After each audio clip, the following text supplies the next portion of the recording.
head to block the rain. "You saw me," she said. I liked this girl already. "Hey," I called to her. I pulled off my dad's old St. Louis ball cap and tossed it through the open window at her. She caught it with her free hand and didn't let it fall into the mud, which I appreciated. The girl pulled her hair back into a ponytail and slipped on the hat, and I saw I was wrong. She wasn't gorgeous. She was stunning. Her head now covered, the girl brought her sign back down in Hamilton's face. He shot me a nasty look and gunned the 4x4 on through the plant gates. "You don't have to encourage her," he said. "Friend of yours?" I asked. "Her name's Olivia. She's a townie." I glared at Hamilton, but he ignored me. We both went to an expensive private boarding school called Wittenberg Academy in Knoxville, Tennessee, and when you reduced the school to its lowest common denominators, you got two groups, the boarders and the townies. I'm a townie. I'm from Knoxville. I go to school at Wittenberg, but I don't live in the dorms like the rest of the students. There are 23 of us townies. We know one another, and everybody knows us.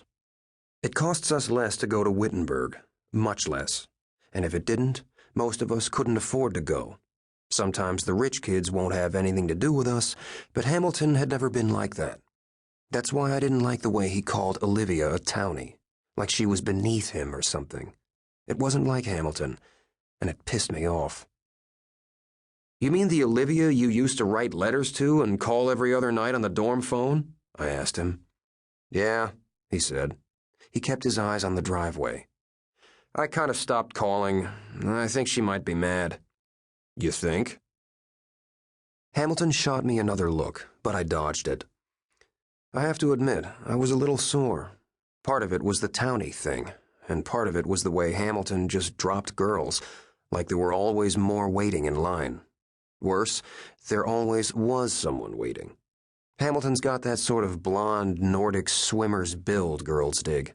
Good chin, hard nose, dresses sharp. He's well-read, well-bred, and well-heeled. Everybody loves him. Everybody, but his ex-girlfriends. But I'd been friends with Hamilton long enough not to be a player-hater. He was the kind of guy who could have easily looked down his nose at somebody like me, but he didn't. We bonded on the baseball field our freshman year, and I'd been Hamilton's unofficial third roommate ever since, using his room as my base of operations while I was on campus. Hamilton parked the car. "Come on, we have to check in at the security station." He grabbed his beer and dashed through the rain to a small concrete building.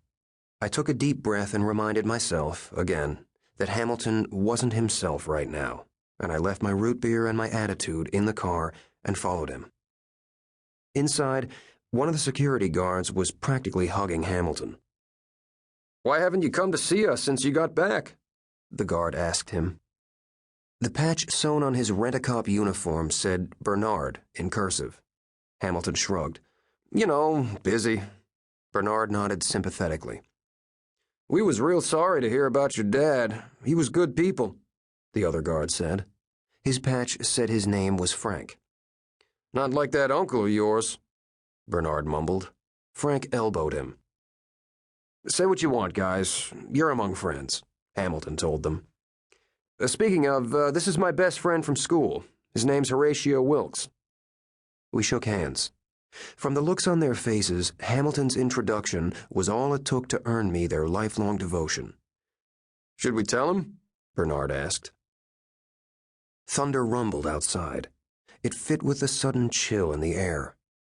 "Tell me what?" Hamilton asked. Frank looked around, as though there might be spies in the little 10-by-10-foot room we were in. He beckoned us into the monitor room, where a dozen screens flickered with security camera images of the Elsinore paper plant and Hamilton's home. One of them showed the front gate where Olivia still stood, holding her protest sign and wearing my baseball cap and looking pretty.